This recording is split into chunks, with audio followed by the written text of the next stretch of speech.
ሸባው በቃ ብቻ እኔን ሻይ ተለገዋላ። የታለ እኔ የተቀደው? ተነሱ የቤቱ ቪአይፒ።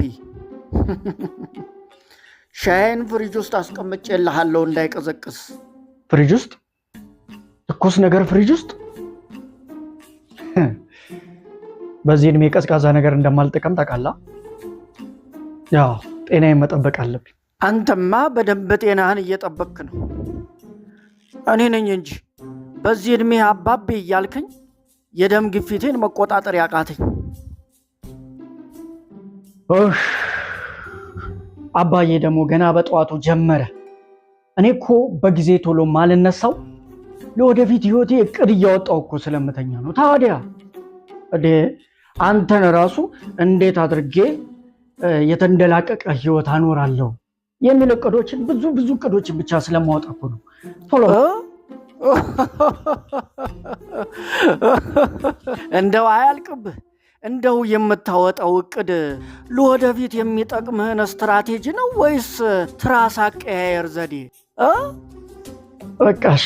ለማንኛውም ቆይ ትላንት አብረሃት የነበረችዋ ልጅ ማን ነች? እሷማ ለወደፊቱ እጮኜ ልትሆን ትችላለች። ያው ሰላም ትባላለች። ታዲያ ለምን አታገባትም? ገና እኮ ነው። ገና ቤት መከራየት አለ፣ ዕቃ ማሟላት አለ። ምን እያልክ ነው? ለመሆኑ ሰላም እድሜዋ ስንት ነው? 26 ዓመቷ ነው። አንተ ገና ከዚህ ቤት ወጥተህ ራስህን ችለህ እሷን እስክታገባት እኮ እሷ የ70 ዓመት አሮጊት ትሆናለች። እንዴ ለእሷ አታስብም እንዴ አንተ? አባዬ በአሁን ጊዜ የቤት ኪራዩ ምን ደረጃ እንዳለ ታውቃለህ? ኦሶታል አይደል እንዴ? የቤት ኪራይ እኮ ሰማይ የነካው አንተ መሬት መንካት ስላቃተ ነው። ትሰማለህ? እኔ በአንተ እድሜ 3 ልጅ ነበረኝ። 3 ልጅ። አያለመታደል።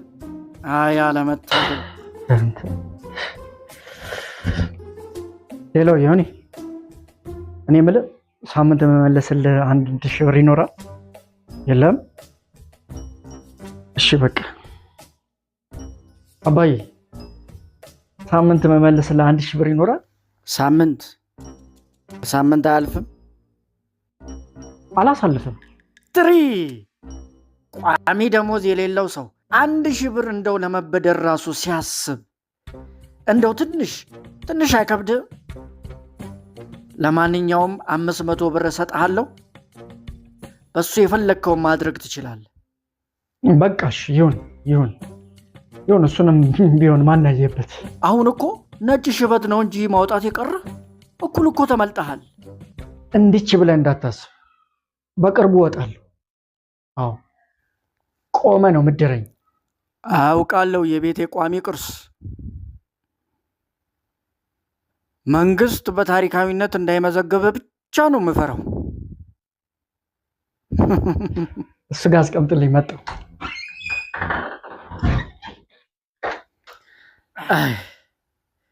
እንደው ፈጣሪ ይሄ ልጅ በሚቀጥለው የህዝብ ቆጠራ ከእኔ ቤት ተቀንሶ ሌላ ቤት እንዲመዘገብልኝ ያንተ ፍቃድ ይሆንልኝ።